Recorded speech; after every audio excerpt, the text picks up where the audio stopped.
going on, everybody? Welcome back to the From the Stands podcast. It's your boy Stallone riding solo tonight because Sammy Boy is busy just trying to get this filler episode out. Coming at you for episode 40 on this Tuesday night, October 22nd. Not a whole lot new with me. Just same old, taking care of the baby, working long hours. Boy's tired, just got off of playing pickleball. So if I look a little tired and sweaty, that's why. But yeah, we got a good episode for you guys today. College basketball loses a big time name in coaching. Jets still bad after acquiring Adams, and the NBA season gets underway. We got all that to look forward to in today's episode, so let's get it. All right, starting us off with a bang. NFL season almost halfway through, not quite sure. We just ended season. Week 7 going to week 8. So yeah, basically halfway through. Starting off the top, big news. Davante Adams traded to the Jets. This is late news though, but we have not covered it on the pod, so we're going to talk about it now. After losing to the Bills, trade gets done. Adams shipped over to the Jets. He was actually in the building the next day, that morning, I believe so. So this was kind of already in the works during the Bills game. Obviously, Jets not doing too hot. And we will get into the game that just happened this past week against the Steelers. But kind of looking at this, you'd think Adams would just fit right in, obviously, with Aaron. And they would just hit it off right away. But that seems to not be the case. We're going to talk about the Steelers really quick. Tomlin electing to go with Russ in this game. Huge decision. The first half, really rocky. Russ hasn't played. Oh, jeepers. I mean, he sat the last bit of the season with the Broncos last year. Comes to this season, first 6 games, Field gets the starts. And Fields was doing all right. Really unlocking the run game with his legs. Not a whole lot they could do in the air. But Russ starting this game, kind of getting his feet wet, not doing too hot in the first half, coming back out in the second half and throwing 2 TDs to wide receivers and then a rushing touchdown for old Russ. Jets, not looking too hot. Adams came in, looks solid in the first half. 0 catches in the second half, which is like wild to me. Wild to me that Adams had 0 catches in the second half.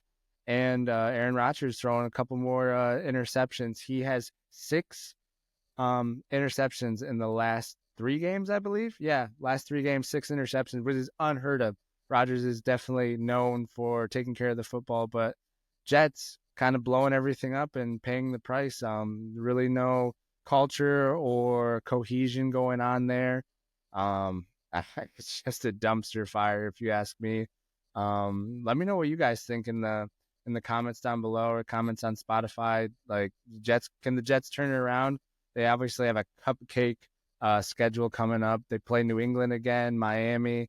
Obviously they have to play Buffalo again, which will be hard, but cupcake rest of the season for them. So hopefully they can turn it around if you're a Jets fan. But obviously me as I would say closet Steelers fan, maybe. I don't know. I grew up watching the Steelers, grew up loving the Steelers. Big Ben was my guy. Troy Polamalu, Antonio Brown when he was there. All those guys, grew up loving them. So definitely still root for the Steelers. Happy that they won. Happy to see Russ do well. Hopefully we can carry this on to the season. Steelers, up there with the best in the league. I don't know. We'll see. Hassan Reddick also gets his deal done. Part of the deal was getting his fines waived, which was kind of wild to me. The Jets were just like, obviously just like, dude, we just need you. We'll do whatever we need to do. We'll sign you for whatever. And guess what? You don't have to pay your fine. So definitely taking that deal. In other news in the NFL, we got Amari Cooper going to the Bills. The Bills were kind of in the mix for Adams. Obviously did not get him, but I think huge pickup. I think they got him for a conditional 3rd-round pick. I think if he plays a certain amount of snaps, that would upgrade to a 2nd-round pick. But, getting Amari Cooper for basically a 3rd-round pick, steal. Absolute steal. Played this last week. I saw the TD that he had with Allen. Allen like switch the play, like can, and then switch the play, hit Amari Cooper on like a little seam route, like wide open. Like it's going to be dangerous once those two get on the same page. And it might be the final thing that Joshy Boy really needs to get them over the hump. I'm not sure if it really gets them past the Chiefs, but we'll see. Speaking of two teams that are looking really hot, the Vikings and the Lions played a really close game down in the wire.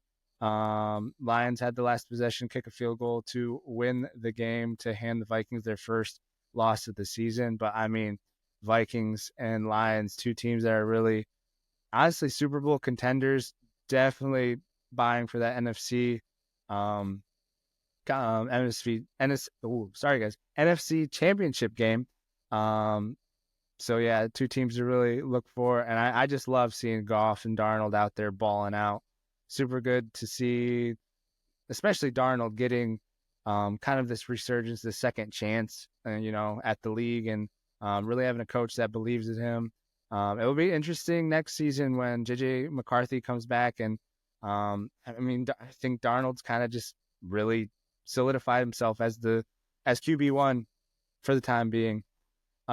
Speaking of undefeated, well, I guess Vikings aren't undefeated anymore, but the last undefeated team in the league, the Chiefs, played the 49ers and kind of rolled them. Obviously, the 49ers dealing with a lot of injuries right now. CMC hasn't played all year. Debo was dealing with some like pneumonia type illness. Ayuk out for the season in this game. Dude, like took a nasty hit to the knee, like collapsed the thing. It was gross, man. I mean, I saw it in real time, and then they slowed it down, and I was just like, yeah, he popped something. Out for the rest of the season. I personally love Purdy. Great game manager, and I know people use that against him, but when he doesn't have weapons to manage the game, he's not athletic enough. He doesn't have the arm, the escapability that all these other quarterbacks have, like Josh Allen, Patrick Mahomes, definitely Lamar Jackson. So I just don't think he can get it done on his own. I would love him to prove me wrong, but haven't seen it yet. Speaking of Lamar Jackson, they played the Bucks, which don't sleep on the Bucks. Bucks are a decent team. Kind of a resurgence of their quarterback Baker Mayfield going on right now. But I mean, Lamar and Henry, best duo ever. People are saying one of those two are going to win the MVP, and it's not even going to be close. I mean, Lamar had 5 TDs. Henry rushed for, I don't know, it was over 150 yards. I'm pretty sure. I'd have to check the stats on that. But just steamrolled the Bucks, and the Bucks are like a decent team. Like the Bucks aren't doing bad at all, like whatsoever. And so, I mean, it was I needed Lamar to go off for my fantasy, and he did, which was really good. So I won the league that I have him in. My brother did beat me in my other league because he had Henry, and obviously we all know how that went. But the Baltimore Ravens looking super, super solid. Definitely, I could see them back in the AFC Championship game, and I really think adding Henry, they can push over the top and get past the Chiefs. This could be the year that the Ravens do it. I believe that they do. All right, we're going to switch gears to college football now. A couple big games to highlight.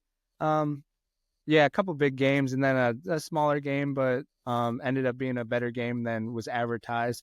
Starting off at the top, we had Texas handled by Georgia. Georgia, I think, sitting. Actually, let me pull up the rankings here because I want to get this right. Let's see where we got Texas. All right, we got Georgia slamming up. Sorry guys, I didn't even know why I said that. Georgia moving up to number 2 after beating Texas. Texas dropping to 5. Oregon picking up that number 1 spot this week.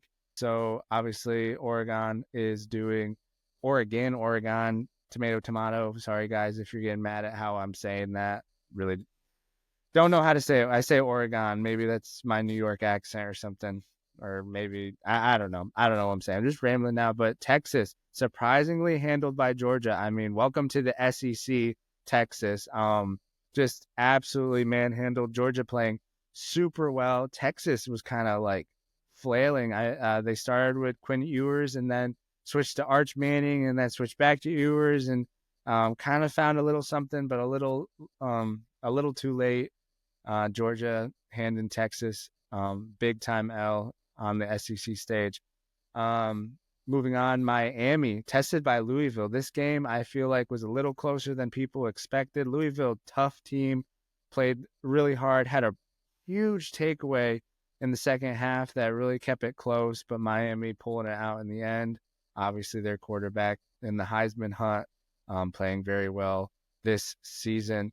Then we had Tennessee pulling up, beating Alabama, and I mean, Tennessee was alive and well after this. I mean, anybody would after they beat Alabama. It doesn't matter if they're number one.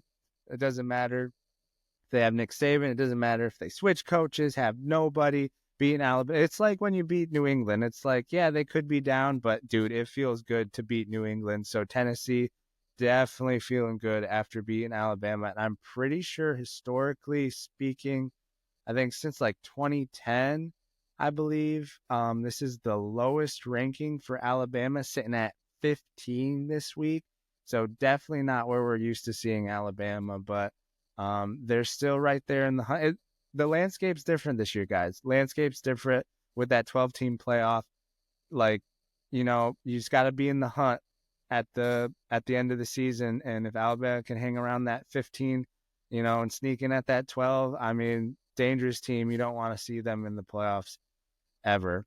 But yeah, that's going to round off the football portion of the podcast. I know this is a big highlight for everybody. That's why we stick it at the beginning. But I hope you guys are following along with the college and NFL landscape. It's got good storylines every week, and I know we'll be following it closely as well. All right, hopping over the pond, World Soccer. These games are a little late as well. There was Champions League today as well, back in full swing. We'll highlight some of those. We're going to take a look at one of the bigger games in the Premier League this past season. Obviously, Sammy Boy is not here to talk about the disappointment with his Arsenal Gunners, but I will do my best to kind of explain what happened. And in my perspective, obviously, I don't root for Arsenal at all. Chelsea is my team, but I do feel bad for them. 10-man Arsenal drops points to Bournemouth. I mean, to me, the red card was a bit, I don't know, ticky-tacky. I mean, obviously, letter of the law, Saliba stops a goal-scoring opportunity. It was a ways away, though. So, I mean, Ben White on the opposite side, I really believe could have gotten there. But letter of the law, he's kind of out of the screen when the ref goes to take a look at VAR. So I can see why he gives the red card. But really early in the game, I think it was in like the 32nd minute or something like that. And really just, I don't know, man. I wouldn't have given a card there. There was so much game left to play. The game, the game wasn't really going either way. But after that, definitely Bournemouth took a hold of it, really did well to hold the ball for some time. Arsenal had their chances. They play really well down. They're coached really well to suffer, sit in those low blocks and counter with like Havertz and Saka and Trossard on the wings. So they did really well, but I mean, at the end of the day, when you're playing down, man, it's just really, especially when you have to finish 60 minutes, go 60 minutes without conceding, and gave up a goal on a set piece, I believe, and then a penalty to really seal the deal later in the game. But that really hurts Arsenal. They would have gone top of the table for the time being if they had, I think if they took any points from that game, if they would have tied that game, drew that game, but obviously they did not. Moving along to the top of the league, Chelsea lose at Anfield to Liverpool. Liverpool go top of the league again. I think they're clear by a point. Let me check that quick. I don't know why I'm just saying this and like not really like looking this stuff up. It's hard to get around hunting this on ESPN while you're podcasting, but that's all right. We need a fact checker. We'll be taking applications for that. We can't pay you, but you guys can come do it. Whoever wants to do it. This game, really kind of ugly, both sides, and even from my Chelsea, who've been playing well, for the most part. But more surprising from Liverpool, they really didn't put their foot on this game, and kind of let Chelsea kind of run over them, have more of the ball, more possession. But at the end of the day, it was their back line and their experience that really just showed themselves. Their pressing midfield, their pressing really was tough for the young Chelsea players. Palmer was really non-existent. We had chances, but I mean, it was just it was inexperience versus experience, and experience won out, and that's usually what happens most of the time when you're playing a younger team against a team that's been there and done that. You know, you have Champions League winners on the Liverpool squad, and I mean, I don't even. I think Reece James is the only one from our Champions League winning squad that's still like in the squad. He's been injured, hasn't played very little.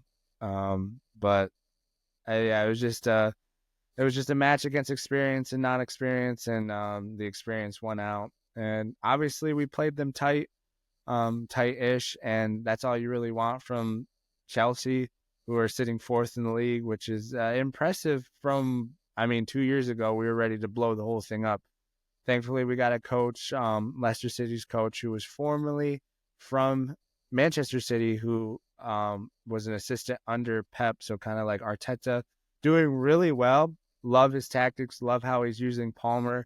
We're really more creative. He's getting the most out of some of our bigger signings, which is good, like getting our money's worth out of like Caicedo and guys like that. So just really doing a good job at the moment. Will he be the coach that's going to push us over the top once we really get this talent going and we start pushing for league titles again, Champions League football, hopefully next year, if we can stay in the top four? That's the biggest goal. Just get to the Champions League so we can really see what we're made of next season. All right, we're going to switch it to Serie A now.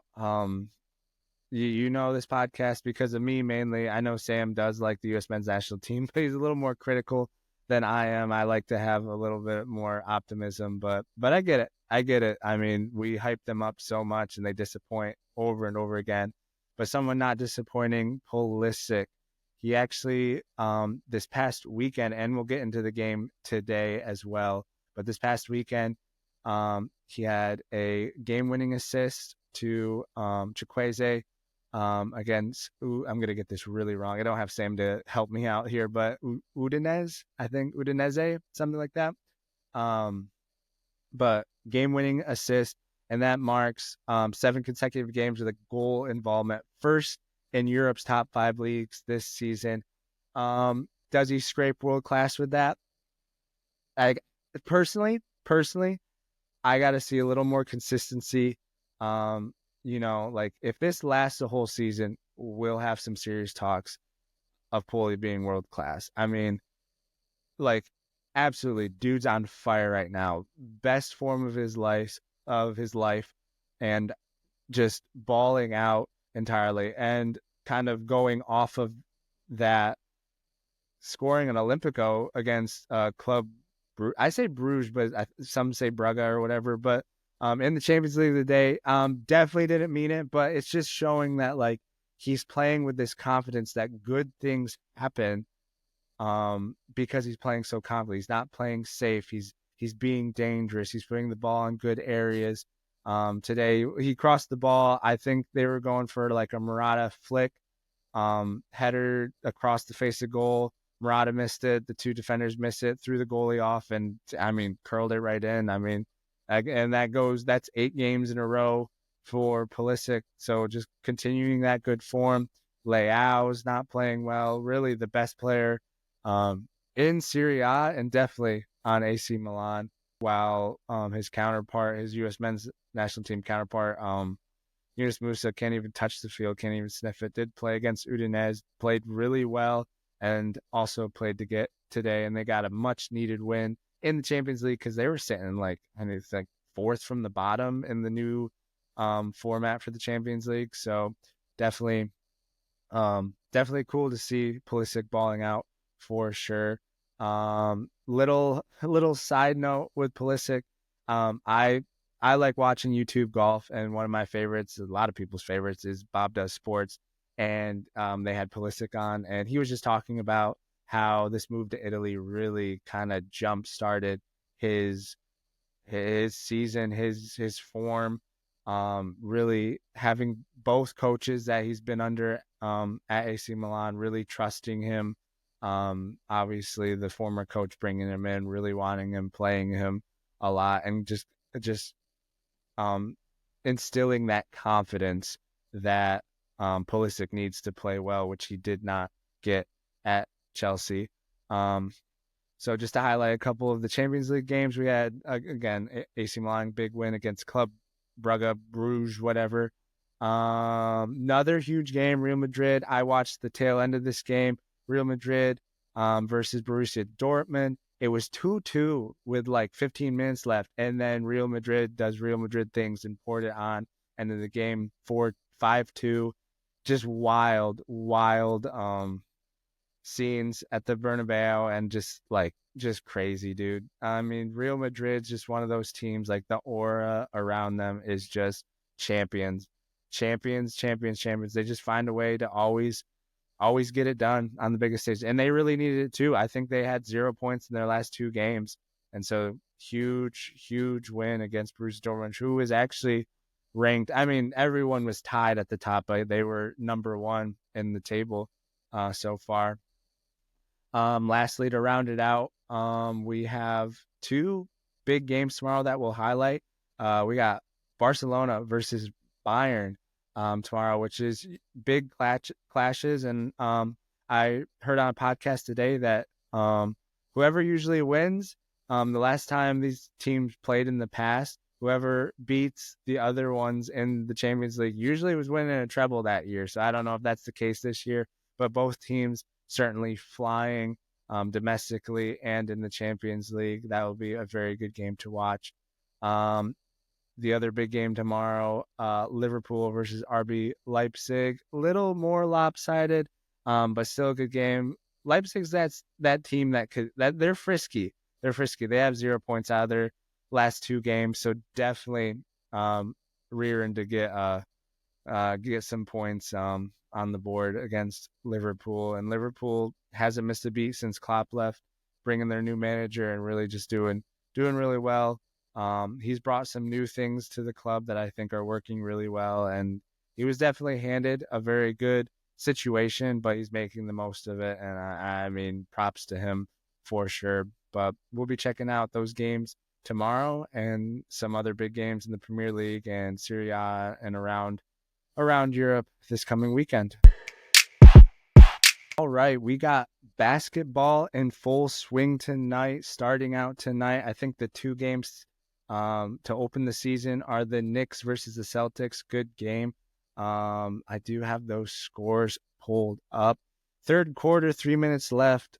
Knicks kind of getting handled by the Celtics right now, which isn't super surprising, but the Knicks definitely one of the favorites to make it to the finals this year. Huge trade and acquiry of Karl Anthony Towns, which really puts them over the top a little bit, especially in their side of the league for sure. But 105-76 currently, Celtics kind of rolling the Knicks at the moment. But third quarter basketball, no lead is safe. That we have learned if we've been watching the NBA this past, I mean, honestly, since Curry came in and changed the game. But one of the biggest highlights I want to talk about just this past week, kind of out of nowhere, Tony Bennett, age 55, retires immediately from the University of Virginia. Some of the reports and articles and podcasts that I was listening to and reading said this wasn't surprising, but the timing is surprising. We're literally weeks away from the college basketball season getting underway, which we're all super excited for. But him just saying, hey, I'm out, effective immediately. I'm done coaching. And obviously, thankfully, this was not a decision based on any family member's health or his health. And obviously, young dude. I mean, prime of his coaching career, definitely going to be a Hall of Famer for sure. NCAA championship. And I think he's the only coach to lead a number 1 team that lost in. So sorry, I'm fumbling over my words here, guys. The only coach to be a number one seed and lose in the first round of the NCAA championship in 1 year, and then the next year go on to win the championship. So very good, very, very good coach. Believe he is a believer, very good person as well. The biggest reason for his retirement that was noted in some of the reports coming out, but also in his press conference on Friday, was just like the landscape of college sports in general, with like NIL and these different, like having to get these collectives together to raise enough money so you can go out and literally buy players. Like that's the word and verbiage that we're using in college sports now. Just like actually going out and buying. And like when you're recruiting, it's like not what, like before as a coach, you would go out and you'd be like, well, what can we offer you? This is what we can offer you as a college student and athlete. Our facilities, we can give you a scholarship so you can get a degree from a good university for free. The environment, the coaching staff, the players, the lifestyle on campus, that's what you could offer. And Tony Bennett is that when he recruited, that's what he offered at Virginia, a high major program that kept kids for 4 years, developed them into NBA prospects as well. He graduated a lot of people to the NBA, a lot of his former players to the NBA. But just with the landscape now, you're getting on the phone, you're having Zoom calls, and you're like, the first question is probably like, hey, what can you offer me? Like, this school is giving me 500,000. Can you give me 600,000? And he just has that old school mentality, and just noted that he just couldn't do it anymore. I have this quote from his press conference that I wanted to read real quick, and I think it just highlights why he's decided to walk away, and just kind of like how the space and the landscape of college athletics is right now. This is a quote from Tony Bennett. I think it is right for student athletes to receive revenue. Please don't mistake me. Bennett said Friday, the game in college athletics is not in a healthy spot. It's not. And there needs to be a change. It's not going to go back. I think I was equipped to do the job here the old way. That's who I am. And that just, again, it just highlights his reasoning for leaving. It's just not in a good spot right now. And I would agree across the board, it's not in a good spot. There's no regulations on it. People are just throwing money at athletes. Kids are hopping in the transfer portal. Even if they don't want to leave, they're just testing the waters. Like maybe they can get more money. And don't get me wrong, I don't think it's a bad thing too, because for years, these schools, these organizations, the NCAA was making so much money off these players, and they weren't seeing anything, and they were getting, like, some of them aren't even getting free schooling. They're getting, they can't even make money off of selling jerseys, or, they couldn't even have their own YouTube channels or anything like that. So I believe we just need regulations to get it to a healthy space, and some regulations on maybe, contracts where like you're going to play here for 2 years. You can't just leave. You can't hop into the portal. We need to know that there's going to be some continuity, because that's only going to make the game better. If we got players hopping around, there's no continuity. The one good thing I could say that's really helping college sports through this is there's a lot of parity now, because we have kids hopping around, going to mid majors to get playing time through the transfer portal, making those places better, and then some kids from mid major going to bigger schools and getting money. And another thing, this is life changing money to some of these players. Some like what is the stat, like 1%, less than 1% of these athletes go pro, like anywhere. And so, like, this is the most money that they're going to be able to get, and use their athletic abilities to acquire and help their families out. And so I totally get that.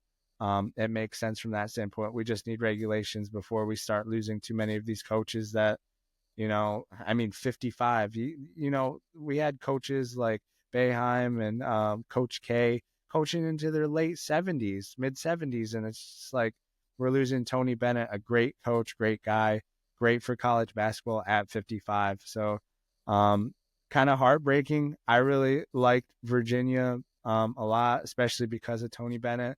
And then it's kind of putting the university behind the eight ball. I mean, we're I think like less than 2 weeks away from the season starting, and now UVA has to put an interim head coach. I think they're promoting from in one of the assistants, but just puts them behind the eight ball, and kind of maybe it ruins their season when they could have had a really great season. But yeah, that was just the news coming out of college athletics this past week, and just really sad to see a huge name from around college basketball leave the sport. And I'm sure there's a lot of coaches that aren't far behind. One of the podcasts that I listen to that has Gary Parrish on it on college basketball, CBS Sports, was saying that he has talked to coaches, and there's a lot of them that are really close to quitting because it's just not the same. And that sucks. That sucks a lot as a sports fan, someone who likes watching college basketball and just sports in general. It's really just sad to see where college athletics are at the moment. But that's a pod, guys. Yeah, again, riding solo tonight. Sammy Boy could not be here this past week, and so just trying to fit this episode in for you guys so we can be more consistent, getting the content out, not missing. At least, I would say we missed last week, but just not missing episodes. We will try to be back this Thursday. If not, we'll try to be back this weekend. I'll talk to Sam and we'll get it on the schedule. But thank you guys so much for listening this week and continue to support the podcast. It means the world to us. If you guys would check us out on all our platforms, YouTube, Spotify, Apple Podcasts, Instagram, follow us, subscribe, leave us a review, share the pod. We'd really appreciate it. Thank you guys again for tuning in, and we'll catch you guys on the next one. All right, peace.